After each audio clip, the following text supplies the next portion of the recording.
Por isso que eu coloquei que é muito importante escrever código ruim. Todo mundo passa pela fase de escrever código ruim e digo mais, todo mundo continua escrevendo código ruim por mais experiente que seja.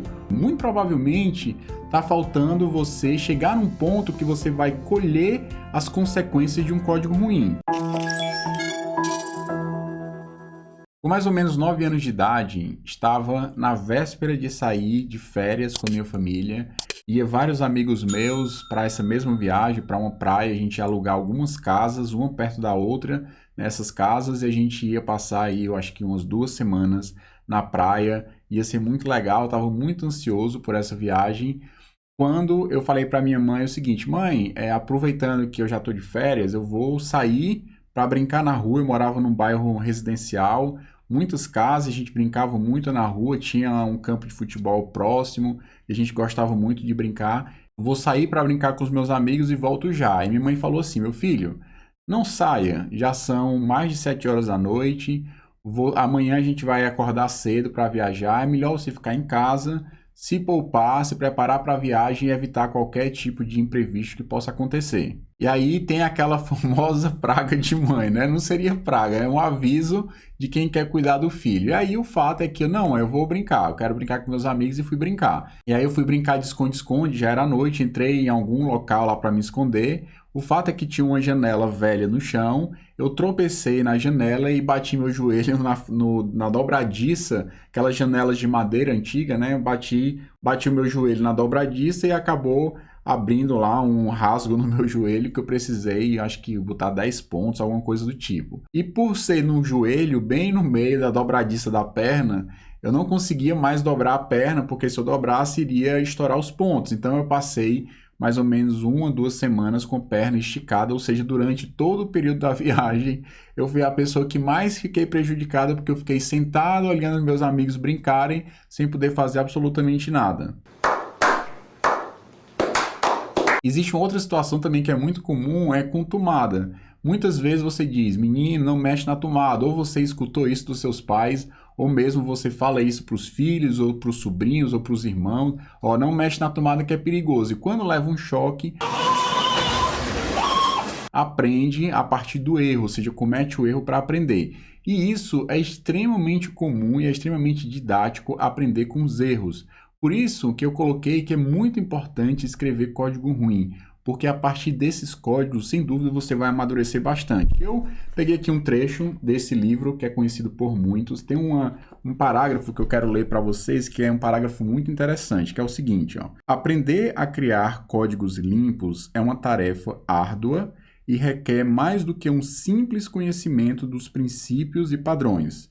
Presta atenção, você deve suar a camisa, praticar sozinho e ver que cometeu erros. É muito importante você praticar e perceber que cometeu erros. Ou seja, nesse ponto já existe um nível de maturidade maior do que quem simplesmente fez o código e acha que está 100%. Quando você percebe que o código está estranho, não está elegante, você tem como melhorar o seu código, você já está criando um nível de maturidade mais interessante. Olha aqui, outra coisa interessante.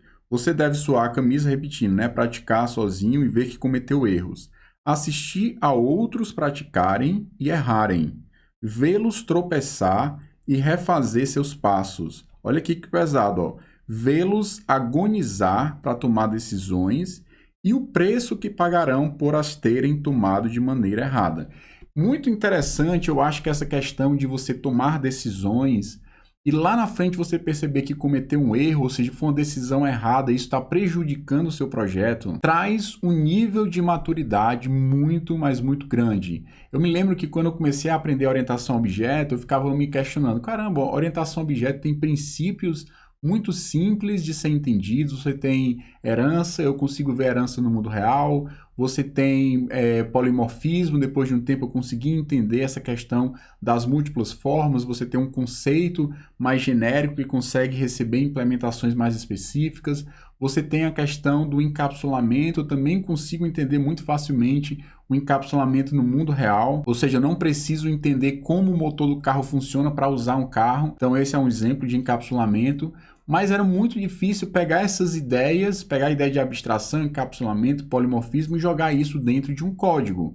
Só então eu pude perceber que para eu realmente aprender isso, eu precisaria ver código de outras pessoas, eu precisaria eu mesmo exercitar e cometer os meus erros, criar código mal encapsulado, criar código com heranças que vão atrapalhar mais do que ajudar, criar código com baixa coesão, com alto acoplamento, para daí eu perceber os problemas dos meus códigos e começar a entender que faz parte do crescimento de qualquer programador escrever códigos ruins, perceber que os códigos estão ruins e começar a refatorar para códigos mais interessantes, melhores, com os princípios. Não basta você conhecer os princípios. Ele fala aqui, ó, não basta o simples conhecimento dos princípios e padrões. Por quê? Porque nesse caso você pode até conhecer os princípios, pode até conhecer os padrões, mas isso não necessariamente levará a construir um código de qualidade, um código limpo, um código no qual é claro a intenção do código, ele tem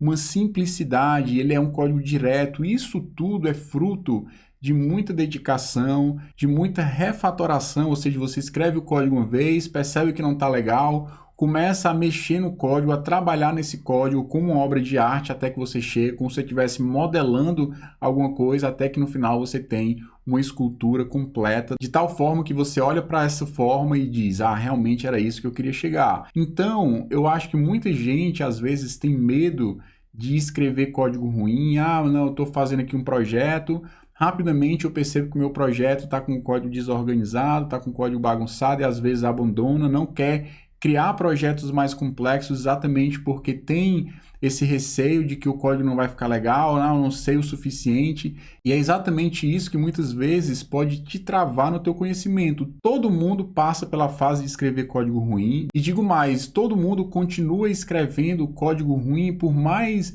experiente que seja.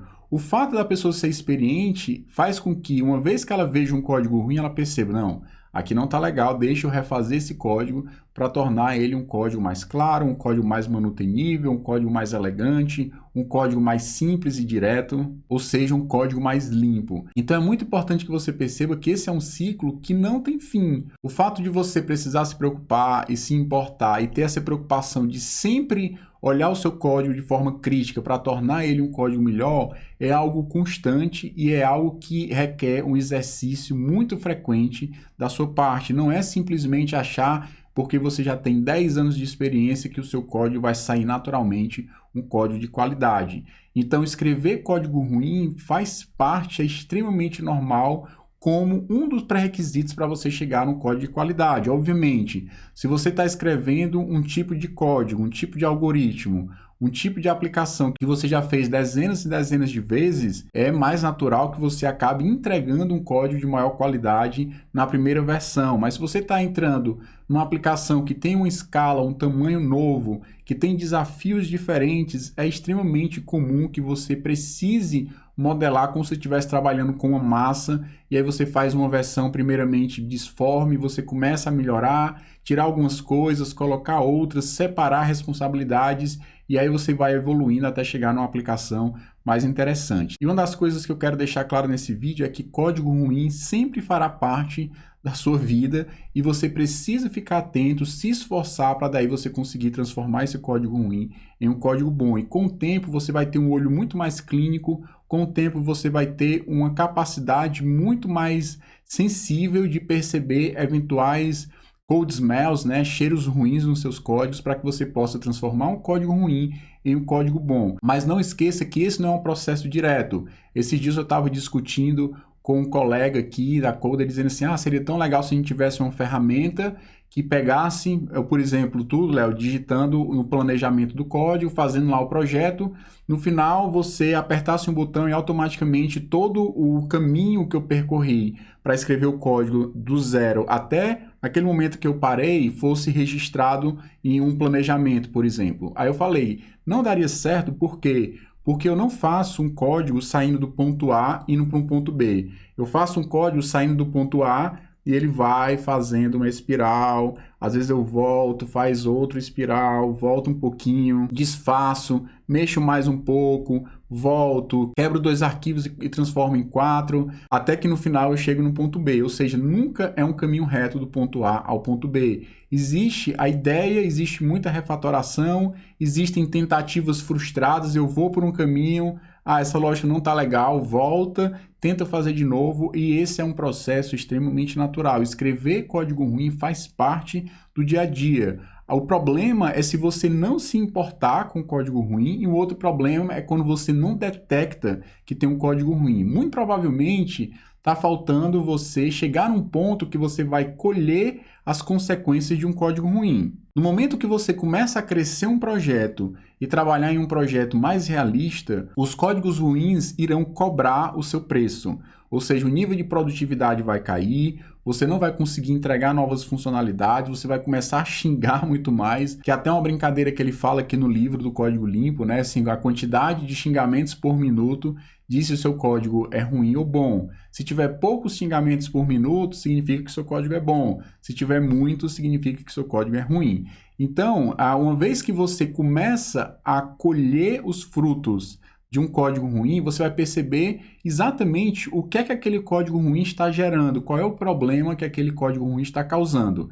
E daí você vai começar a perceber que tipo de estratégia, que tipo de refatoração eu poderia usar para evitar esse problema que eu estou enfrentando. E aí você começa a perceber que eventualmente um padrão de projeto vai te ajudar, você começa a perceber que eventualmente o seu código, que era para ter uma alta coesão e um baixo acoplamento, não tem isso, você começa a perceber esses princípios, começa a perceber as técnicas e aplicar isso de uma forma muito mais consciente, mas não porque você escreveu o código correto de primeira, você escreveu um código ruim, percebeu os problemas, isso te machucou e a partir daí você começa a, de uma forma mais deliberada, escrever um código bom para que você colha os bons frutos de um código que tem uma qualidade maior. Então, é um caminho extremamente natural, você precisa escrever código ruim e você irá escrever código ruim provavelmente por toda a sua vida. Eventualmente, alguns tipos de problemas que você já passou de forma recorrente, você vai resolver de forma mais rápida e vai